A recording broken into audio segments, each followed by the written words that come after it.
Oi, gente, tudo bem com vocês? Eu espero que vocês estejam todos bem. Na semana passada, lá na nossa aula ao vivo, que foi super legal, a gente começou a trabalhar as nossas habilidades escritas, né, através da produção textual. Na nossa aula, nós vimos aspectos mais básicos e mais gerais, e hoje nós iremos encaminhar esses aspectos gerais e básicos para a dissertação, para o texto dissertativo argumentativo, que comumente aparece no Enem, porque é ele que vai nos dar a base para que nós possamos iniciar a nossa produção acadêmica, né? É a partir do texto dissertativo argumentativo que nós conseguimos aprender a organizar as nossas ideias de maneira a produzir academicamente, a argumentar a respeito de um tema de pesquisa, por exemplo, tá? Na semana passada, a gente falou sobre o processo de escrita, falamos sobre a definição da redação, o que era argumentação. Nós falamos também a respeito de ideias práticas para a produção de uma boa redação. No final da aula, vocês ficaram de me dizer um tema sobre o qual vocês gostam de escrever. Na aula, na atividade que veio antes dessa aula, eu pedi para que vocês produzissem um texto de escrita livre sobre esse tema, mas é como eu disse a vocês agora, nós estamos refinando as nossas ideias para visando a escrita acadêmica. Então, gente, primeiro vamos pensar sobre o conceito de dissertação. Tá? Dissertar é debater, é discutir, é questionar, é expressar o nosso ponto de vista, qualquer que seja, é estabelecer relações de causa e consequência e apresentar um texto com a organização lógica de nossas ideias.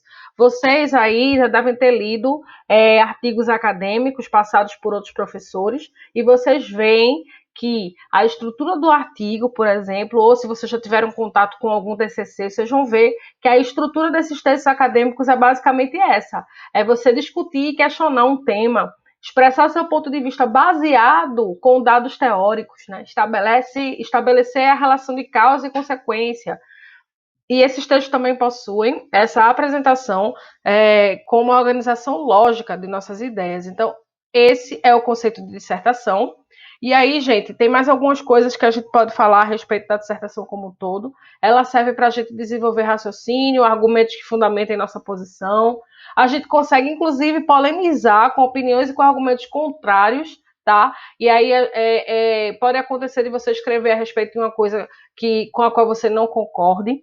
A dissertação ela te ajuda a tirar conclusões e é importante também quando você está dissertando que você dê exemplos, tá?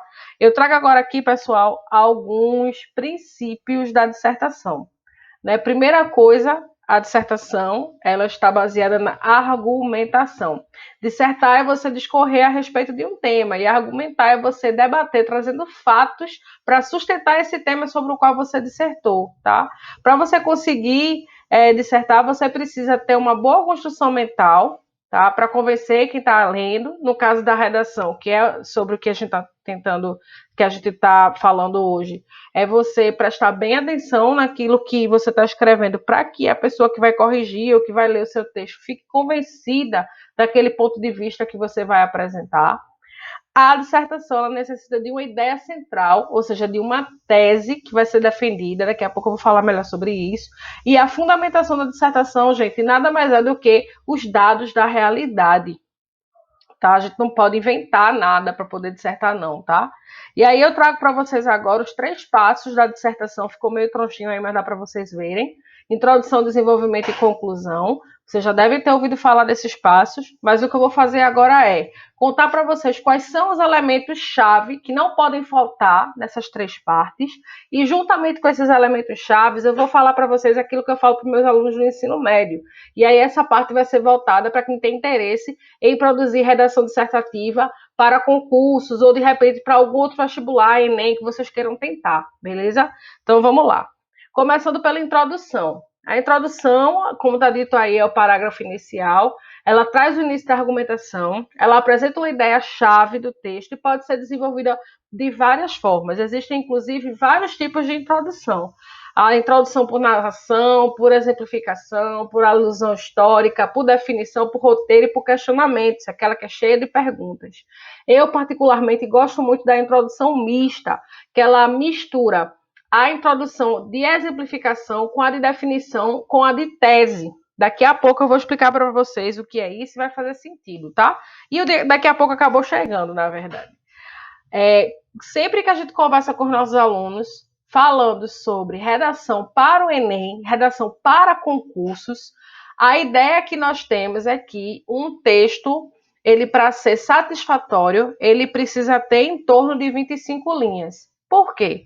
Porque geralmente no Enem, nos vestibulares, concursos públicos em geral, eles dão 30 linhas para você realizar um texto dissertativo argumentativo. Então, se eles te dão 30 linhas e você planeja ali a sua escrita com 25 linhas, você tem ali uma margem de 5 linhas para o caso de você querer acrescentar alguma ideia. Então, assim, a gente sempre aconselha os alunos a escreverem textos de 25 linhas, tá? Como é que vai ser estruturada essa minha introdução? Estou dizendo isso porque a introdução ela vai ter 5 linhas e um parágrafo só. Ela, de fato, é pequenininha, porque você não vai dizer muita coisa na introdução. Na introdução, você vai apresentar a sua ideia, vai apresentar, na verdade, o tema, você vai explicar, você vai contextualizar, você vai definir esse tema que foi dado a você, e junto com o tema, você vai apresentar a sua tese, aquilo que a gente chama de tese, que é a sua ideia a respeito daquele tema. Eu vou dar um exemplo, vou utilizar inclusive um exemplo até polêmico, gente, para ficar mais claro para vocês. Vamos supor que o tema é aborto, a legalização do aborto no Brasil. Esse é o tema.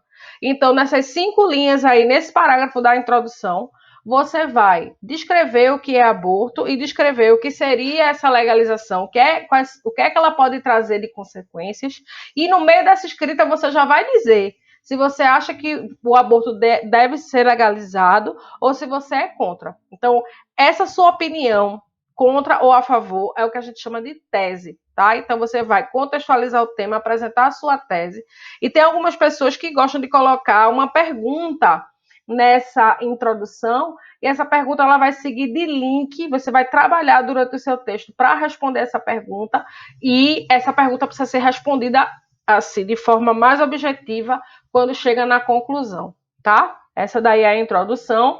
Vamos para o corpo do nosso texto, que é o desenvolvimento. O que é o desenvolvimento? É um espaço para a gente listar dados, para a gente reforçar essa tese. A tese, lembrem, que é a ideia que vocês têm a respeito do assunto.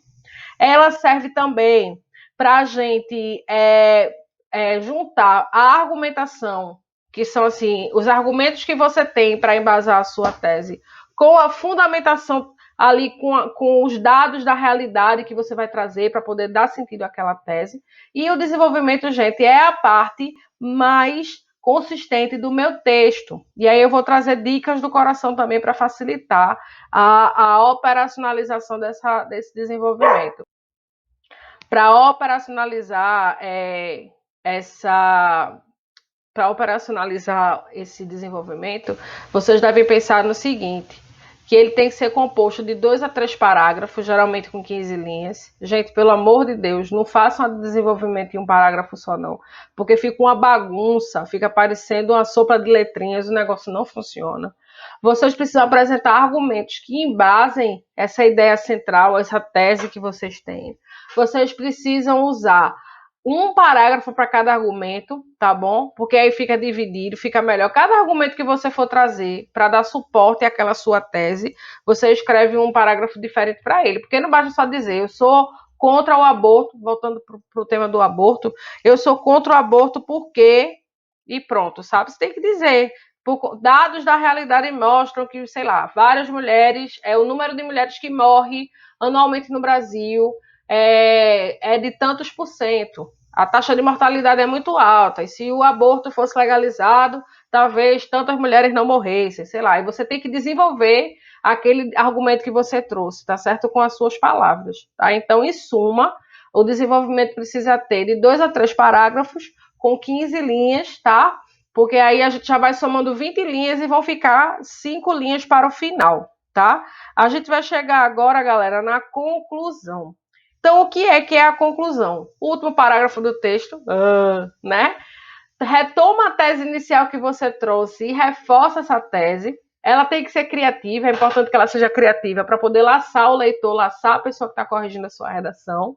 E aí eu vou passar direto para a dica do coração, para as dicas do coração, dizendo o seguinte, que se eu tive 5 linhas na introdução, 15 linhas no desenvolvimento, eu vou ter 5 linhas na conclusão. Então ela só vai ter um parágrafo, certo? Até porque Não preciso dizer muita coisa na conclusão, eu só preciso resolver o problema que foi apresentado. Geralmente, os temas de redação são situações-problemas, tá? Situações-problema. E aí você vai trazer uma resolução para esse problema, levando em consideração os direitos humanos sempre. Parece até bobagem eu falar isso, mas eu sempre digo, porque tem uma galera que sai com cada uma, viu, nas redações que vocês nem imaginam. E aí, se você fez uma pergunta na sua introdução, a hora de responder essa pergunta é na conclusão. Então, gente, é isso. Um beijo grande e até a próxima.